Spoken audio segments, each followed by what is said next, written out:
Got head coach Ben Olsen here for you. Ben, thoughts on that 4-1 result against a Western Conference opponent here? Move up the table. I think it's one of those, we kind of still need to process. There was a lot going on in that game, and they're I think, a hell of a team. It wasn't a 4-1 game, but we've kind of had games where, we struggled to score goals, and we weren't really efficient in some of the opportunities we had, and that's cost us points at home. So I don't really give a shit. It's goals, it's 3 points at home, and that's super, super important for us right now as a team and for our fans. And we play a lot of good teams here coming through the next 7 games, and starting with Vancouver, quick turnaround, one of the better teams in the league. So it's just going to keep coming, and we just have to keep pushing our level. Was that our greatest soccer today? I don't know. It was hot. It was the first hot day in a while, and it hit, I think, both teams. We haven't been training in it, so I think in some ways it hit us as well.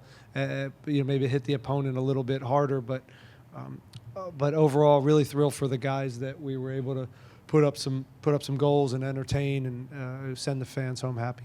We'll start in the middle here with Rudy. Thank you. Hey, Coach. Congratulations on win tonight. Basia has been one of the most creative players, at least statistically speaking, throughout the season. He hadn't found the end product. He scores tonight. Just your thoughts on his performance? All week we're working on, anytime we have a game like Toronto, right? Anytime we have a game like LAFC at home where some of the final stuff is not there, we're going to ask more of certain guys to help us out. And he did that all night, again, and entering the box, being in those situations more when the ball drops. We say make your own luck, right? Get in there. Balls fall to you. And he's got enough quality to see those moments out. But if he's not there and he's being supportive and coming around 20 yards out and not getting into the box, then maybe that goal doesn't happen. And these are the little things that we're trying to push more and more so we can have these nights where we're more dangerous. Not many bad performances from us, and that's another thing everybody needs, every coach needs, is everybody showing up and playing at the level that they can play. And for the most part, we did that. Mika was incredible tonight. I thought he was a very, very strong defender. Griffin, was dangerous, got up and down, and Ibra was dangerous, more running in behind, and I thought his work rate was high. So a lot of good performances. Yeah. Also, you speak of the defensive scheme, and we've been talking about that obviously in recent games. But just how happy are you with 4 different goal scorers tonight and that work rate that they provided?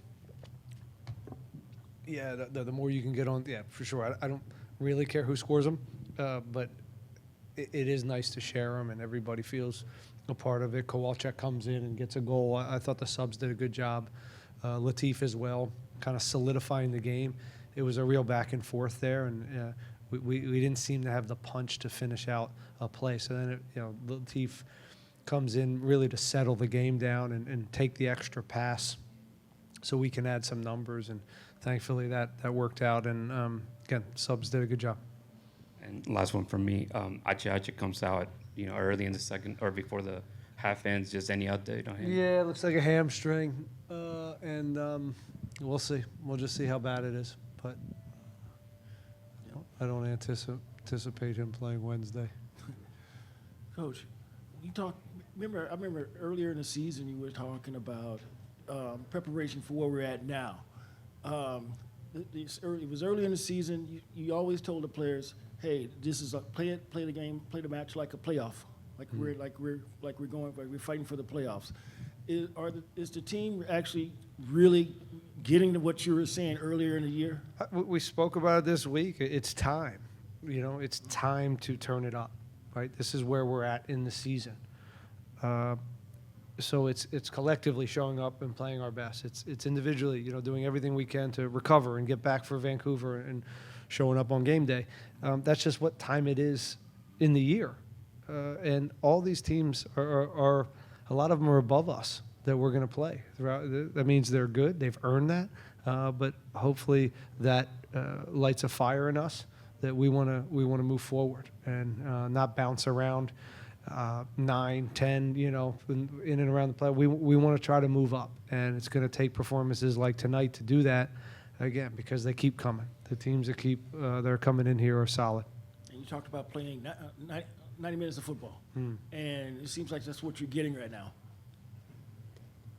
Well, the defensive effort has been great. What, two goals in 4 games, and I think 2 losses in 13, 14 games. So that's good. And through that period, we didn't amass enough points. You know, that I think we dropped some. So it's just important for us to win at home, and we haven't done that enough this year.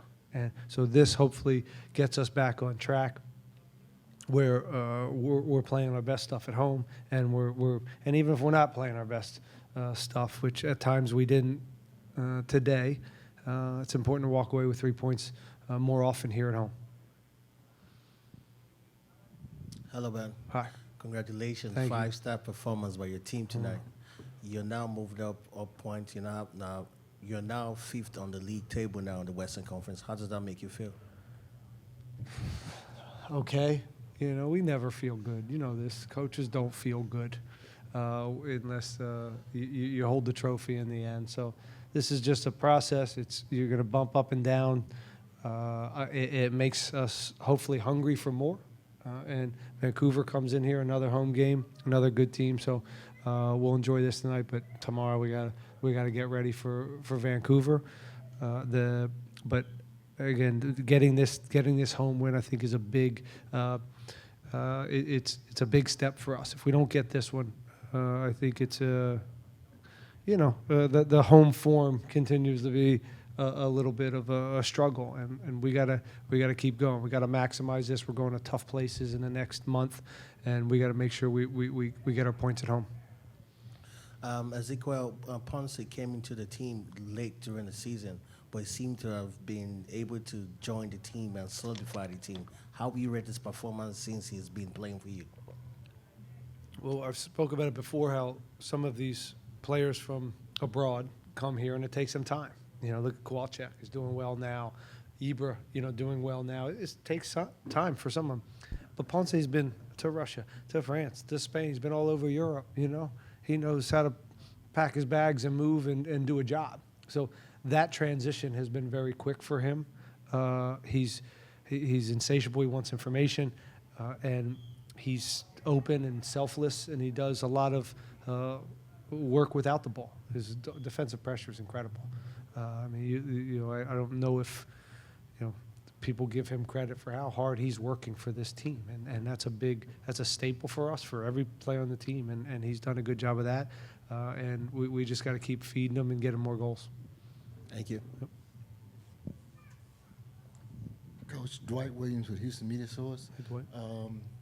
When you have a good game like this, and you win at home, and you have a really good performance from most of the guys on the field, isn't that a good time to really look at what are the things that you need to work on, and give me a couple of things that you think that you're going to talk to the team about working on based on this performance? Well, we were poor for long stretches of that game. I mean, we pissed the ball away left, right, and center for a while. Cost too many possessions, too much back and forth in weather like this. You got to take care of the ball. And we were open. I thought our press was, we were a little stretched, and this is a team that can play through a press, and you have to be really tight. You have to be really collective and making sure you trigger at the right times, making sure we're really well versed in how to go about the game without the ball. And at times it wasn't good. It wasn't cohesive. So we'll work on that. We'll work on some of the possession stuff, some of the decisions that we make. We're just rushing too much. We can always take the other side and get higher percentage looks. Just little things like that were off today. But it was hot. I talked to some of these guys afterwards, and it was kind of a lazy, but it was, I think the weather actually played a part in it, because we've been sitting in this gorgeous weather the last 2 weeks. I think the heat hit us just as much as them. David up front. Hi, Coach. Congratulations on the win. Today it was 2-1 at an instance, but today the team, a bunch of 1-goal games, but today, how important was it to go up 3-1 and then 4-1? Well, they at 2-1. They really, even going back to your question, the start of the second half was unacceptable. It just wasn't at the level it needed to be, and it cost us a goal and maybe a little bit more hard work. But they're pushing at 2-1. They're pushing and leaving themselves exposed. And at times, we haven't done a good enough job of sticking the knife on the other end when teams are very aggressive against us, looking for the tying goal. So that's a nice. The third goal is a nice response, and Kowalczyk comes in and kind of gives us that. So that's so the third. Yeah, the third. So that's important. Right? 2-1, you hang in there. Arango's dangerous, and all of a sudden it's a tie game. So that third goal is big, and we haven't been able to get that too often at home this year. And then you do this the second half without your captain. Then, if I'm correct, Artur it goes into captain, and then third, Coco. You mentioned it earlier in the season, his importance, but if I'm not mistaken, it's the first time that he takes the captain armband. How much does he mean to you in his performance tonight? Coco's? I thought Coco was great. First time back, give him a start, and then he has to go back into that 8 role, and he did a good job. He's fatigued, so we got to get him back and running. But he was good. He always tells me he can play there, so we're gonna find out. And then you mentioned it briefly, Vancouver, and then Austin, a 3-match week. How important was it to start off with 3 points? It was big, but we want. Hopefully, this team understands how critical this next one is at home, because then we go on the road to two very tough places, and just got to keep going. There's no rest. Win, enjoy it. Let's focus on Vancouver. Eric, been brilliant game plan tonight. Okay, well, thank you. Well, my question It all worked is, out just as I thought. I hope so. I was going to ask, the game plan comes to this game. Were there any changes? Can you elaborate to those? And did RSL really play into your game plan tonight? They didn't park the bus like teams typically do when they come here. Yeah, I don't think they certainly didn't, and I give them a lot of credit for that. I got a lot of respect and love for Pablo. He's a good friend, and he's a warrior, and I love his teams. Love the way they play, and he's brave. And they came after us. And the first half could have been 2-2, 2-1 them. It was just who was going to make plays. And on the night, I think we made the plays that ended up mattering. I think that's really the only difference in this game, and that's something we haven't done enough to reward ourselves. But as far as game plan, yeah, we draw it up all week. We have all the solutions, and then the whistle blows, and then these players are on their own, and they have to make decisions, and we go back to our principles, hopefully out there, and hopefully some of it sinks in. But coaches certainly get too much credit, and on the other way they get too much blame. But this is it was a good performance. It wasn't a great performance, but it was a good performance. It was a great performance in scoring 4 goals, and that was the difference tonight. Thank you, man. Good. Anything else in the room? Nope. Cool. All right. Wrap it up. Okay, guys. Thank you.